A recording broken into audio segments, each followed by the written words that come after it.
Hey guys, welcome back to Season 3 of Crushing Classical, redefining a thriving classical music career. Wow, I cannot believe I've already been at this for nearly 2 years. Over the course of that time, I have interviewed more than 50 guests and have had 50 more other episodes with conversations on topics ranging from money, building a life you want in classical music, how to be strategic in your career, and so much more. Thinking back on the previous episodes, there were so many great moments that stood out both as clearly great input on a classical music career, but also for building a life you love. Because that's why you're a musician, right? Getting to the bottom of this is ultimately what drives me and informs all of my work here. I have so many fantastic guests lined up for you this season so far. I have people who founded their own ensembles and educational programs, conductors with unique careers, a new music performing duo who is creating the most unique career and musical life I've seen yet, and a conversation I had recently with a pianist turned PR firm founder for musicians and soloists, where we talk about the nitty-gritty of your online persona and so much more. But before I launch into these great new episodes, I wanted to revisit a few of the highlights from the last 2 seasons. Throughout all of my interviews, I started to see themes in the way these musicians think and navigate their careers. There are so many gems that come out in these interviews that can impact how you think about your own career, regardless of if your career is traditional or unconventional. It's always my goal to bring these out in the interview so then you can map it onto your own navigation of your career, whether you're just starting out or you want to break out and do something new. There's no one right way to do a classical music career. I used to think there was, and boy, was I wrong. Unfortunately, it's still the reigning conversation. It's an underlying, unspoken belief that you only have a couple of choices and that there's only one way to be successful. This couldn't be further from the truth. The way I used to see classical careers and the future of classical has been blown to pieces now after nearly 2 years of interviews, and I invite you to check out as many of my previous episodes as possible so you can have the same experience. Whether you're pursuing an alternative career or you're happy with the traditional path, I invite you to get in the know about what is happening in your field. Getting into this conversation is the future of classical music. Through the last 2 seasons of Crushing Classical, I've had conversations with founders of groups and people who have created very unique careers for themselves. Sometimes they started on the traditional path and took a turn to create something unique, and sometimes they started immediately on a path that was completely unconventional. I also had discussions called fireside chats with friends and colleagues who had unique points of view on money, finances, navigating taxes, nonprofits and the orchestra business, and just good solid career advice. But my favorite of all time is when unique points of view come out from the human behind the career, who they are that created this art, and what we can all learn from that. Before we get started, I'd like to thank Fix Music for sponsoring Crushing Classical Podcast. FixMusic.com is your online resource for high quality and affordable sheet music. There are some new offerings at Fix available that you'll want to know about.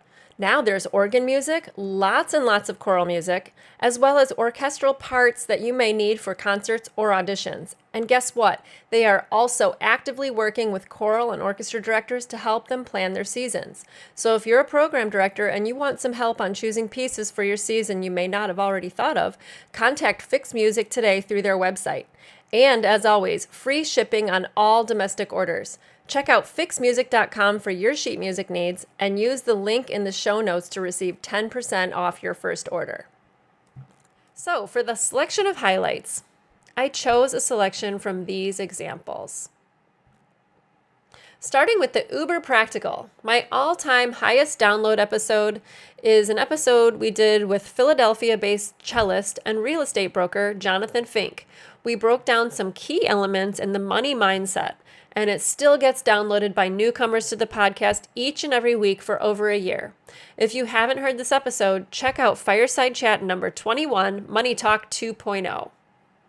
Getting into that mentality of getting out of that survival mode and into where you want to be, one way that you would do that is talk about income streams. And you had mentioned before income, passive and active income. So let's talk about those kind of things right now. Will you share your philosophy on the two types of income streams, passive and active?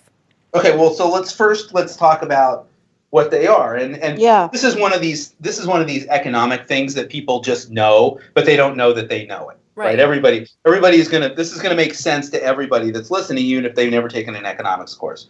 Yep. So passive income. Well, let's do active income is easy. Active income is when you get paid to go do something. And the most obvious version of that in our world is playing a job, right? You show up, you play 2 rehearsals in a concert, and you get $400. That's active income. Mm-hmm. If you don't go to the one rehearsal, you don't get paid for it. Right? If you don't go, if you blow off the whole thing, you don't get paid. Right. So you have to do the activity in order to get the income. So passive income is where you don't have to do anything and you get income anyway.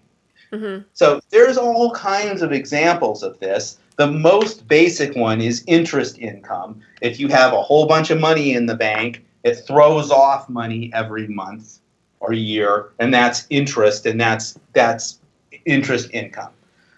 It's not a big number because interest rates in this country right now have been very low, which is good for lending, but not so great for saving, right? Right. Another obvious passive income type is rental income. So if you own a property and then you move out of it and you rent it for $1,000 a month, the tenant's paying you $1,000 a month to rent it, that's income. Right. Or if you have an Airbnb, right? Or if you have an Airbnb, whatever, rental income. Mm-hmm. Yep. So are you doing anything for that? I mean, there may be duties associated with it, but you're not showing up and being paid by the hour. Right. You just sit there for the most part, and the rent checks come in, right? Another term for passive income is mailbox money. Right. Okay, so in the music world, where's the passive income in the music world? Well, one of the most obvious ones, and depending on where you live in the country, and what worlds you're in, you may or may not be a part of this. I was never a part of any of this in Philadelphia, and that's not anybody's fault, but except maybe my own. But is recording residuals is what I'm talking about. So if you live in New York or you live in Los Angeles or wherever you live that you're making recordings, it's a real recording contract through the union, you're getting royalties or residuals based on those recordings. We've all heard about people who live in Los Angeles and play for Skywalker Studios and all this kind of stuff. They're getting residuals for these movies. They just literally go to the mailbox every day, and there's checks there for I don't know how much because it's not my world, but that's passive income. Mm-hmm. Now, the nice thing about passive income is that it kind of doesn't matter how much it is, because if you didn't do anything to get it, then it's like, wow, it's great. I mean, if you only make $14, you go to your mailbox and there's a check for $14 because the movie you recorded the music for was on HBO last month. You're not pissed off that it's only $14. You're like, hey, there's $14 and I didn't do anything. Right. I already did that thing, 6 years ago when I recorded it. Okay. So now the question is, well, that's all great, but I don't live in Los Angeles and play for Skywalker Studios. But what can I do, right? What can I do to create some passive income for myself? And, you guys had the best story on your own podcast here of this that I have heard in a long time, and that's Phil Schneider's story about his lyric etudes, which... man, that was such a great story. You're right. Yeah. And let's face it, Phil's lyric etude book, the first book, that's a famous book. Like you go to, I don't know if he said this, but I will. He goes to trumpet auditions and plays his own lyric etudes at the audition. It just cracks me up. Like, that would be a requirement. That would be something they want to hear. Something from Phil Schneider's lyric etudes. Wow. And he told that great story on your podcast about how he wrote it because he didn't have anything else to do, because he had just moved to a new town and didn't have enough work. And rather than sit around and feel sorry for himself, he was like, I think I'll write an etude book because this guy told me about this contest. He entered it in the contest and didn't win. Right. And didn't win the $5,000. And yet the book was published by a friend of his because he took the time after he didn't win to send it to every person he knew. Somebody loved it, published it, and it became one of the most popular trumpet books there is. Yeah, and he still gets paid on it.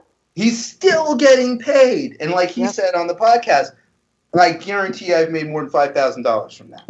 Yeah, and the funny part is, what's so great about Phil's story is that he didn't decide to quit just because he didn't win. I think that was the best part of the story for me. It was. Yeah, it was. That's right. Yeah. And you know what? With the software that people have available now, let's face it. When I was a kid coming out of college, writing your own music book wouldn't have been that easy. Would have been a lot less easy than it is now.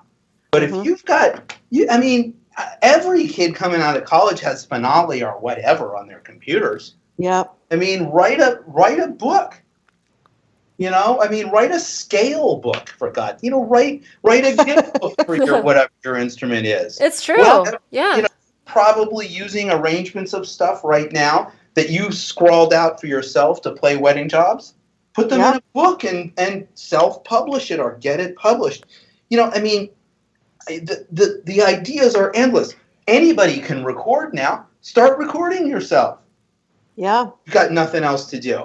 I mean, hell, you can record some of the, if you're a really great player and, you could record some of the, you could actually generate recordings of some of the greatest etudes, the greatest solos, whatever. People would probably buy that from you, Absolutely. The Rose etudes for clarinet, people still play those, but it's really hard to find recordings of those. And there's anyone could have taken that on years ago. Anyone could have taken on recording all the Rose etudes. Anyone could have done it. And you could probably get permission from International or whoever and pay a $30 licensing fee. And it's amazing that, and there are people that do that. I see people, but not enough. And that as you go down the line, that income stream just keeps on keeping on, and you don't have to do anything.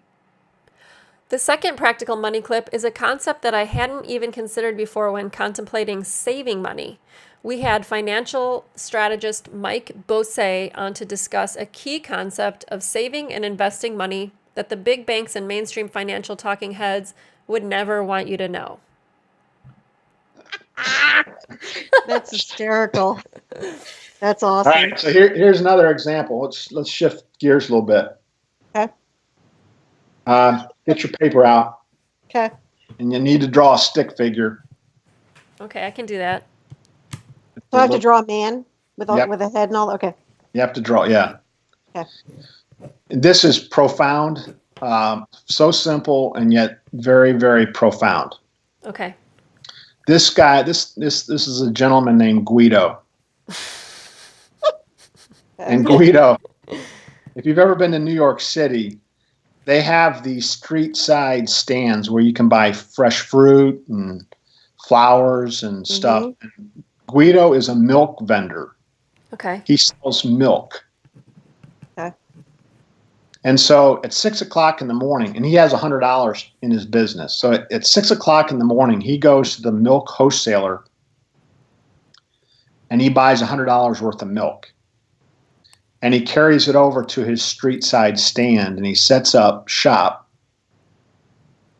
And by 10 o'clock in the morning, he's sold out. And all the milk is gone and he's made $5 in profit. It's 10 o'clock in the morning and he's got a choice. He can either call it a day or he can repeat that process. So he takes his $100 back to the wholesaler, buys more milk, comes back, sets it up, and by 2 o'clock in the afternoon, he's sold out again. And he's made another $5. Okay. Same two choices. He can call it a day or he can do it one more time. So he's going to do it one more time. Yeah, because it's only 2 o'clock. People like milk later in the day too. That's right. He can take it. Yeah. They need it with their afternoon cookies. It's really good in the afternoon. After your martini lunch. So he does it one more time, and it's now 6 o'clock in the evening. He sold out his last batch of milk, and he's walking home, and he has $15 in his pocket. Okay? Mm-hmm. And so the question becomes, what was his rate of return for the day? And the answer is it was 15%. Right. He made 15% on 3 transactions. Right. Okay? Mm-hmm. That's an illustration of something called the velocity of money multiplier. Okay. It's in our whole economy is based on that one principle, the movement of money. In other words, he made 15% on 3 different transactions. Right. He did not make it on one transaction. He made it on 3. Right. Uh-huh. Now, let's go back to the way we're taught to think.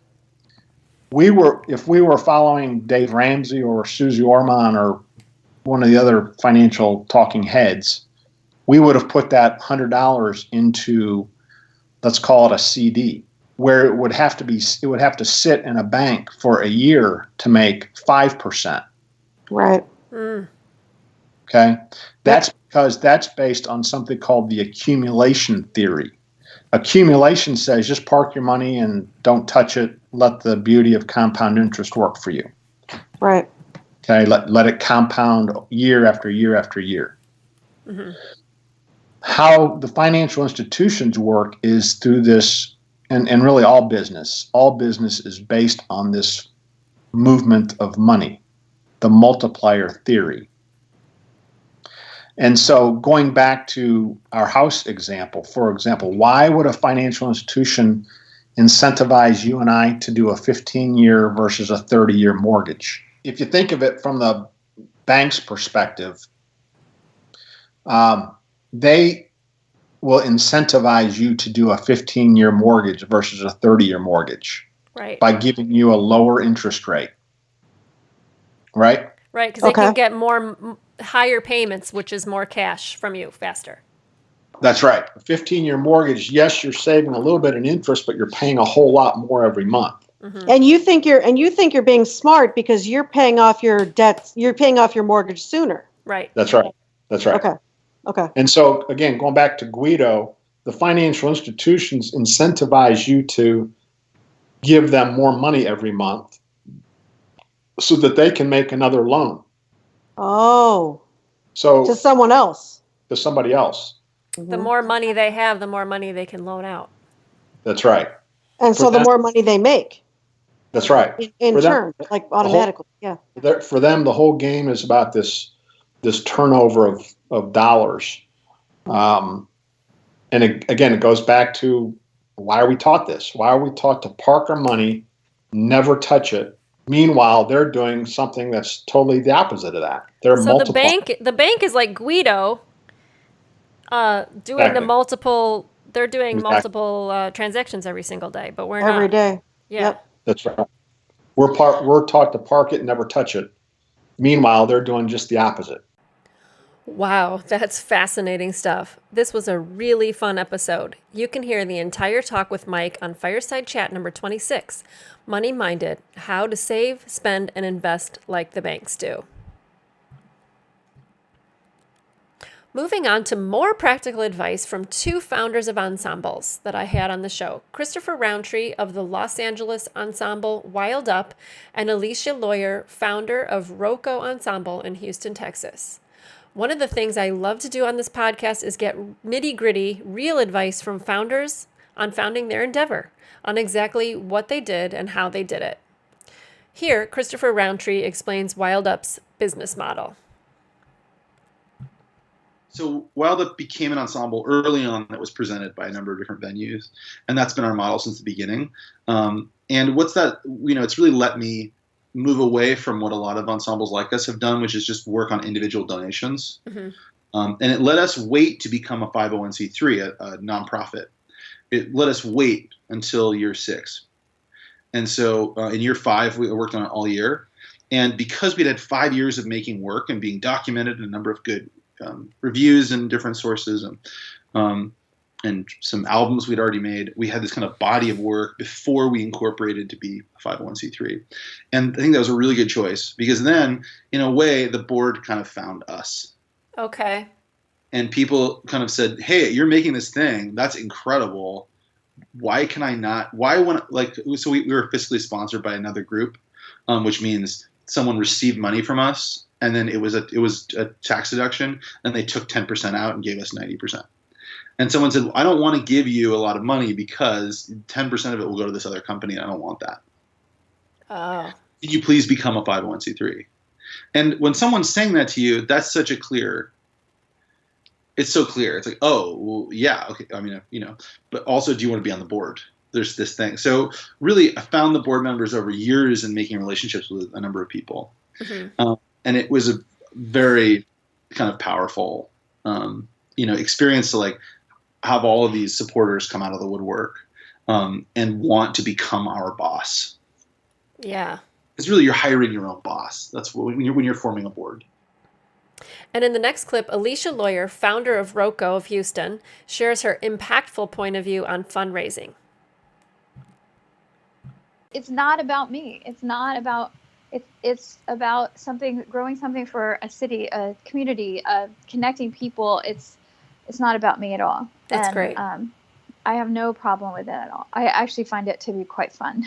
You get to a point, like June's the end of our fiscal year, and you get a little stressed about it because you have to ask people a little more aggressively than you would normally. But that's the thing I think that probably 100% of our field does not understand is you do not hire a development director. You are the one that asks for money all the time. All the time. 14 years in, I'm sitting here, as you know, when we were getting set up for this call, writing emails asking for money.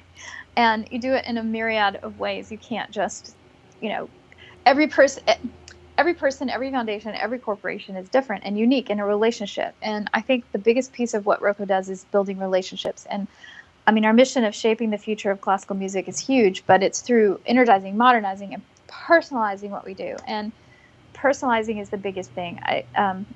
People always ask, oh, why don't you ask them for money? They're wealthy. And I'm like, they're wealthy because they don't give away their money.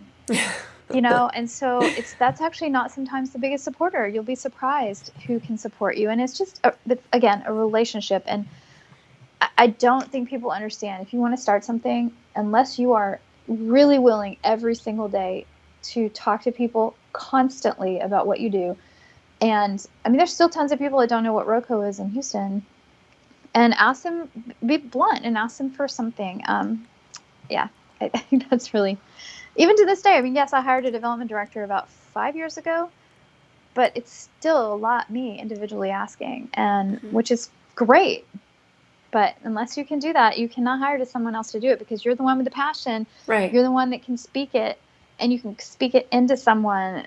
And you, again, I say this a lot, casting your vision in front of people, it's pretty huge. Next up is some really basic, solid career advice geared toward what to do after a big failure, how to move on and not only recover, but thrive after something doesn't pan out the way you want it to. First, from a fireside chat we did with DC-based trumpet player and founder of several ensembles, Phil Snedeker, where he describes what he did after he lost a composition competition. But yes, so I have that, but I also write these etude books, as you know, and if you want me to briefly talk about that, I started that when I landed in DC with not much work and I needed something to do. So a friend of mine told me about this competition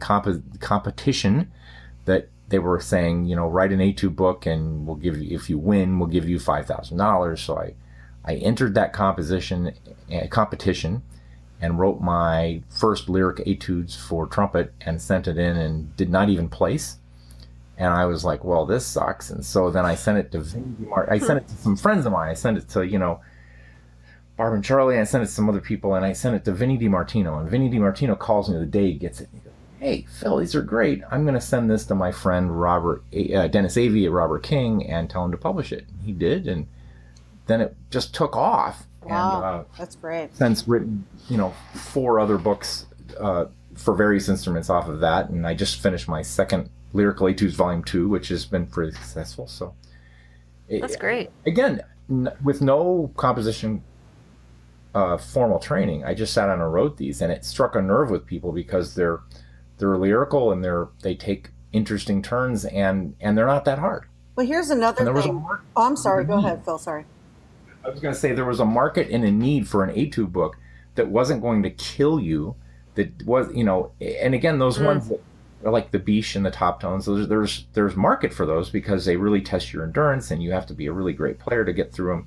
Mine, you can get through mine when you're in junior high. If you're a good junior high player, you can get through one of my etudes.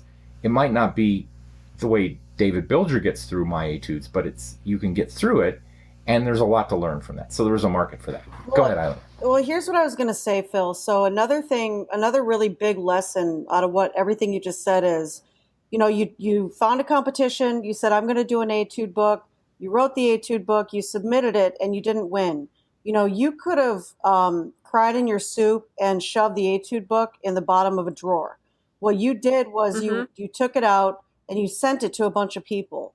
I think there's a really big lesson in, I'm just going to call it promoting yourself. I think it's probably bigger than that, but I'd like you to speak to that because there was, you decided that it didn't end with you didn't win the competition. And let's be clear, most classical musicians end it with, I didn't win the audition, I didn't win the competition, my life is over. So I just want to know what you have to say, if you can just say something about that. Well, first of all, I'll tell you the end result, and that is the book that won that competition. Nobody's ever heard of it. Nobody that I know ever plays it, and it's just kind of died. So interesting. They won, and I won't say the name of the person or anything, but that person won and was successful at that moment.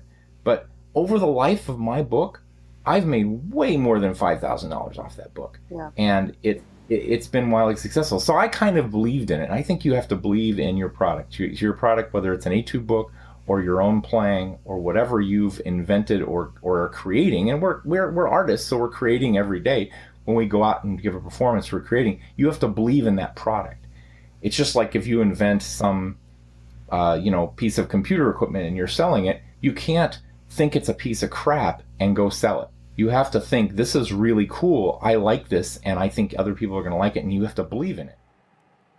And the second clip is an interview I did with trombonist, educator, and head of 21CM Foundation at DePauw University, Mark Rabideau, on how he felt after realizing that his number one dream of being in the Chicago Symphony wasn't going to happen. There's no question about it. When I went to win that job, and when I learned that I did not win that job and that I lost that job to a young Australian with a great accent and a better sound, that was an incredible moment of both reckoning, but also of awakening.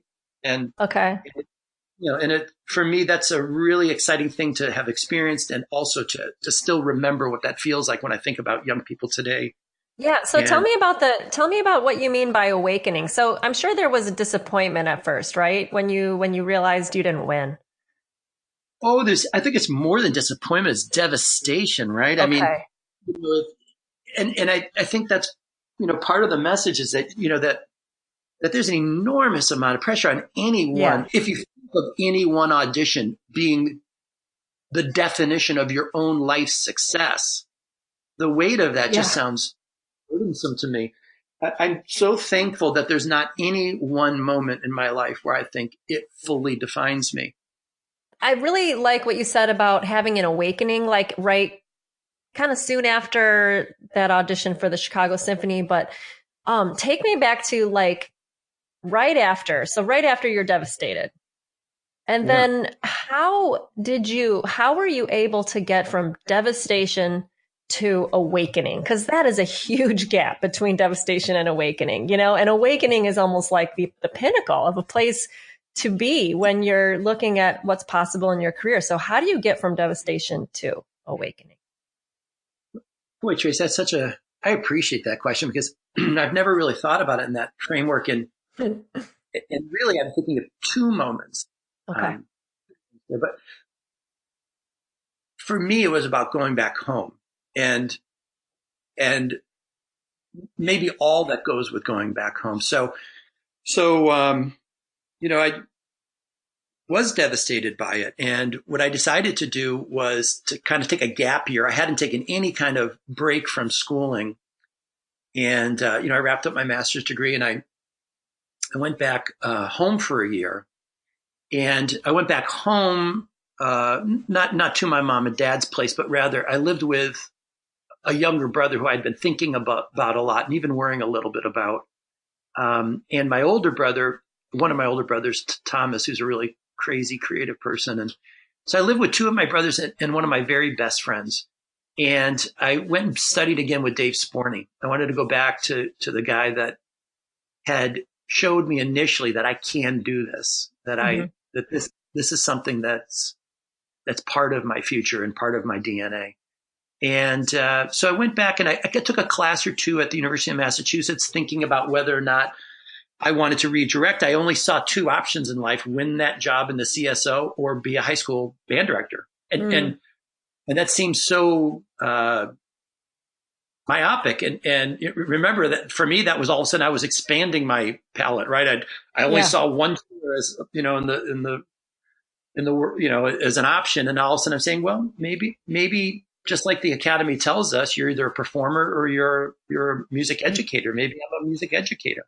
So I took a couple classes and really had a great experience doing them and actually loved it, but realized it wasn't for me. It wasn't what I was going to do.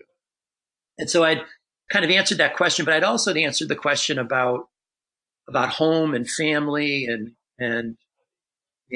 kind of reconnected to my roots a little bit. And I say it like that because later in life, going through a much more significant crisis, much more profound crisis, really good friend of mine, Joe Farnsworth, who some of your listeners will know is, arguably one of the, great jazz drummers alive today, plays for McCoy, Tyner, and Pharoah Sanders, and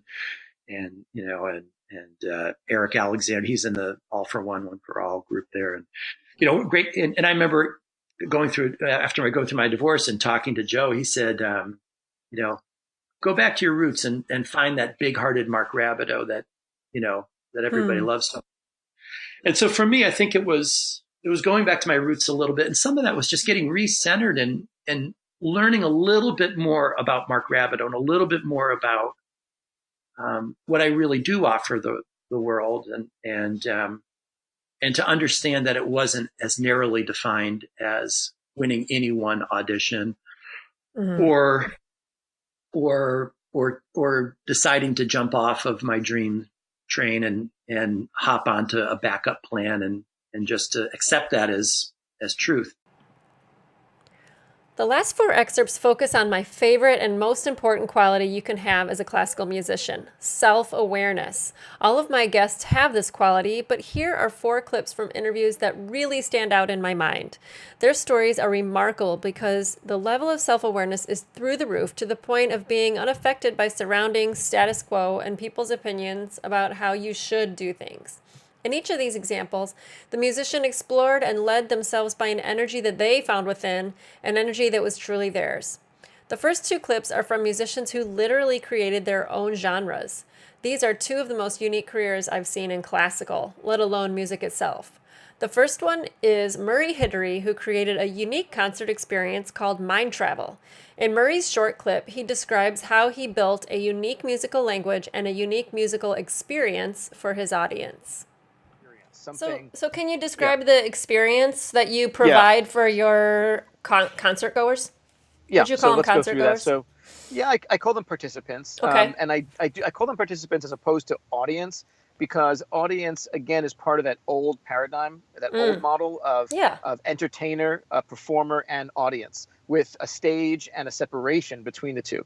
And so I really do my best. And of course, it's tough. I mean, I still do play in theaters, in large theaters. So it's, there is a stage many times. And it's, so there is that element. But the shift from audience to participant really takes place through an invitation that I offer. And that I do in the introduction, in the talking that I do before the music begins. And a lot of musicians either don't do that, or they if they do an introduction, it's just the name of the program, a little bit about the program. But I kind of go a little bit further, and I really try to set the intention of what we're doing there. Why are we there? And once you do that, and you create an invitation for them to become part of it, as just opposed to passive listeners, I try to shift them from passive listeners to active listeners. And there is a difference. There is a very serious difference. And I don't mean by active listener like, hey, listen to the harmonic changes and to I'm not talking about that. I'm talking about active listeners in terms of deep contemplation of their own life, their own circumstances, and using the music as a space to really work through that journey and come out the other side. It's somewhat different, somewhat transformed, or at least the issue you're dealing with has been transformed through the musical journey. So it's a specific invitation with a specific intent. And that usually does the trick in my experience. And I've done Mind Travel now. We're on a over 250th concert. So it's we've been around the block, so to speak. To get to the experience, by the way. So So so we should, your audience is like, what the hell did I do? It sounds cool, but what is it? So basically, my main instrument is the piano. That is my instrument of choice. I grew up playing the cello as well. I love strings, and I do score. I love scoring for strings and orchestra. But the piano became the core instrument, like most composers, and primarily because I just started to sit at the piano and improvise. And these improvisational sessions went longer and longer over time to where I would, be playing for over an hour. And that musical journey that I would take myself through, again, as that personal ritual, is something that was very helpful to me, healing for me, transformative for me. And it's that experience from first note to last note, uninterrupted.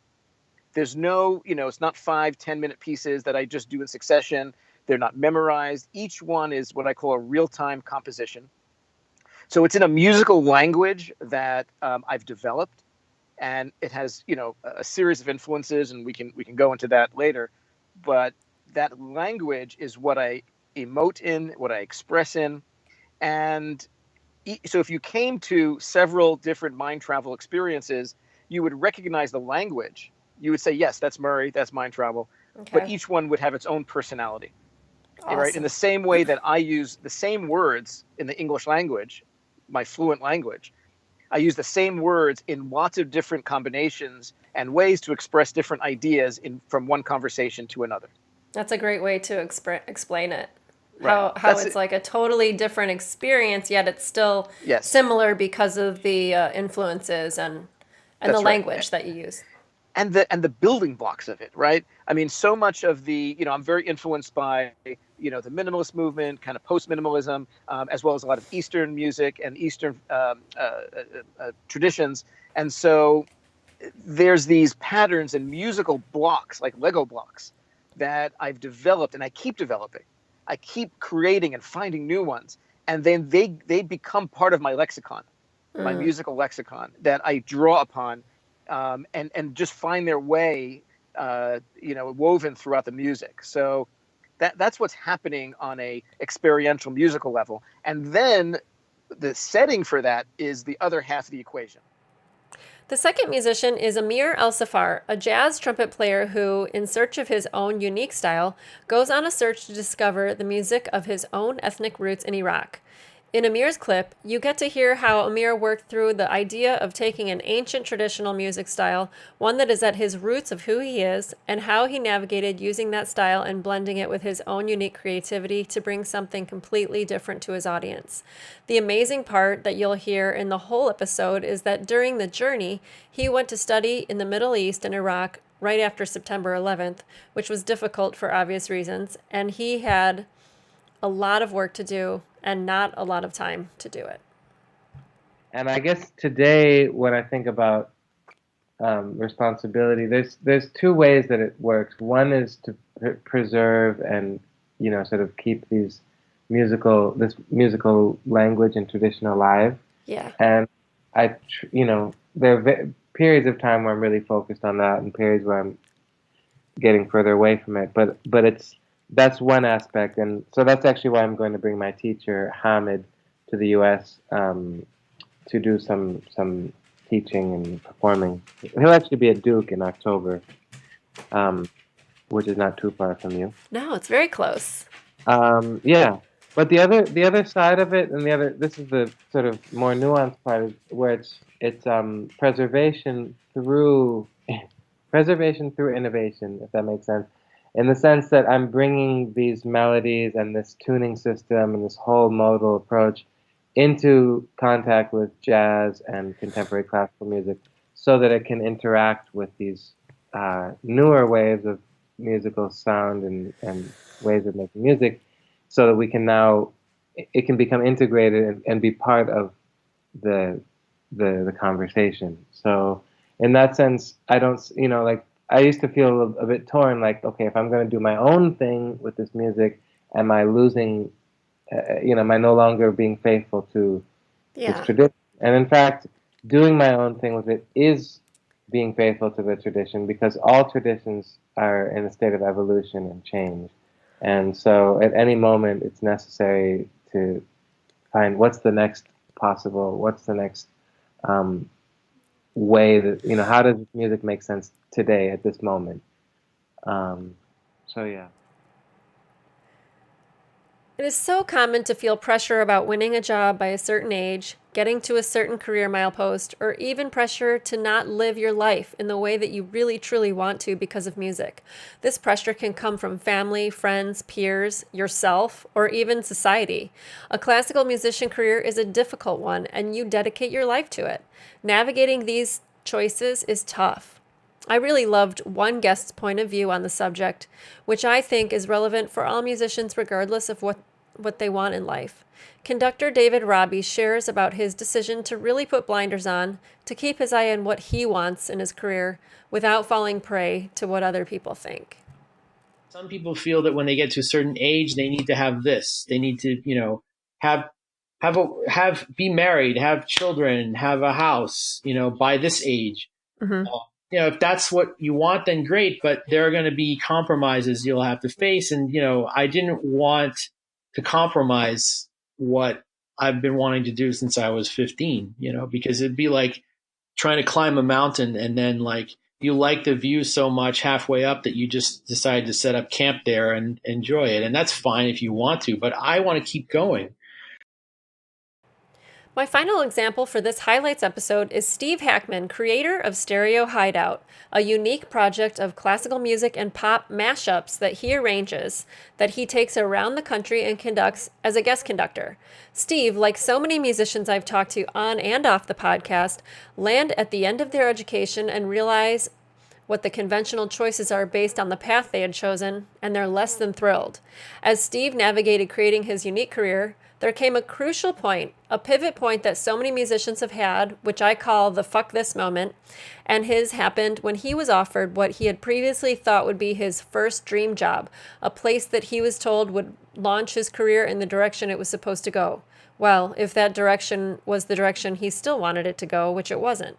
Listen as he shares this moment in the career building story, an inspiration and a great example of self-awareness.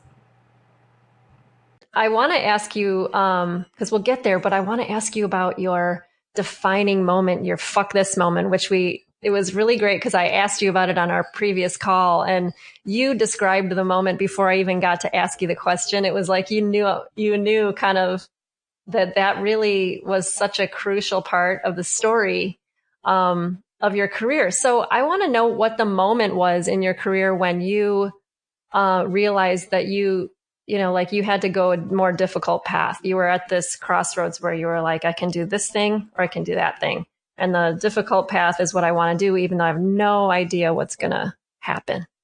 What was your moment like that? Right. Yeah, well, for me, I would call it to say fuck this moment is really good, but there was a lot of fuck this that boiled over for me. And I would call that crucial moment like the this is fucking real moment. Like this is happening. This is we're really about to do this. Okay, here we go. We're gonna jump. But yeah, it was just boiling over because I just always felt very different. And though my colleagues at Curtis and classmates, I love them and I cherish them, and we are in common we have so much in common. But I just felt, I don't know, I felt different in a lot of ways. And I looked at the classical music world, especially after graduating, and I like to do this exercise. If you think you want to do something, then just imagine you are overwhelmingly, surpassingly successful in it. Okay. So imagine your wildest dreams come true. What does that look like? And do you want that? And so when I graduated and I started getting out in the conducting world, I extended my vision and said, okay, do I like this? Do I like just being the music director of a great American orchestra? And I know this sounds crazy, but I just said, I don't want to conduct other people's music and spend the rest of my life only as a cover band, basically, as a glorified cover band. You know? Yeah, that's exactly kind of what orchestra is. I love it a lot, but that's what you're doing, really. Absolutely. And I do too. And of course, and I'm 25 at this point in time, and I'm kind of bursting with my own creative ideas and my own music and songs. And so, yeah, I decided to leave it. But the moment it became real was when I got a phone call from this organization that I always wanted to work for. All through Curtis, I looked at the New York Youth Symphony as the kind of catapult job for a young conductor. It had acted as that for many talented young conductors who then went on to do amazing things. And these guys are colleagues and friends of mine. But when I was in school, there was a person who had that post. And at Curtis, the director said, listen, you'd be good for this. I'll talk to him and I'll get you an interview there for sure. But, we just got to wait for the spot to open up. So I graduate Curtis, and then I have this kind of year of discovery and, a lot of doors slammed in my face. And that's something I'd love to talk about too, because I feel like the rejections are actually so much more important than the acceptances. Oh, definitely. Yeah. I'd love to hear about that. But yeah, doors slammed in my face. And then I'm just kind of thinking, gosh, I don't know about this. Then like half a year later, things start happening because I did this workshop and I started getting invited on things. And then I thought, I really don't know about this now. Like now that I'm seeing what it looks like. By the end of that year, the job opened up at the New York Youth Symphony, but I had decided I'm done. I'm going to be a songwriter. I'm going to go into the pop world. I'm going to create my own music. And they called me and said, we want you to come to New York. We'd like to meet you. And that was the moment where it was like, this is fucking real, because I told them I wasn't interested. God, that must have been so hard. How did you not go back on your decision right at that moment when you have this dream that you've been, and that was it. That was the place you wanted to have call you. How did you not go back on it? Well, I think a combination of being, young and overconfident and maybe over, cavalier, and also just maybe a little stupid. No, I mean, I knew it. And the more difficult conversations with my father, telling him like, listen, this is where I'm going. And him just saying, can't you go take the interview, take the job if you get it, and just write songs at night, just like you've been doing. I mean, right. You'll have your security, you'll have your career. And if it would have happened that way again, as I said before, I would be more imbalanced, because I would not have been able to give the time and dedication to the other side of me, which has now become me. At the moment Steve said that last bit, I realized how incredible it is to have that kind of confidence and self-awareness. For a classical musician to have a deep awareness for who they are and then navigate their career based on that is truly inspiring. Everyone knows the most important voice informing your actions and choices in your career is yours. But it's so easy in your training to lose your boss self and stray from that in the face of what this business deems as quote-unquote success, whether it's a job title in a tenured position, a big paycheck, or what the audience, public, or even just your own peers expect from you. It takes guts to stick to your guns and create a career you love. There are lots of these stories in my interviews on Crushing Classical, and I know there are more to come. My hope is that you'll hear them and be inspired and motivated to make bold moves in your own career, whatever they may be, that are true to yourself. Thank you for joining me on this highlights episode to launch season 3 of Crushing Classical. I'm looking forward to bringing tons of value to you in my posts on social media and the interviews right here on the podcast. I'd be honored and so grateful if you would share Crushing Classical with your friends and fellow musicians and artists. Also, please write a review on iTunes. It would mean the world to me, and it would help others to find the podcast. Thanks so much for listening. See you next time.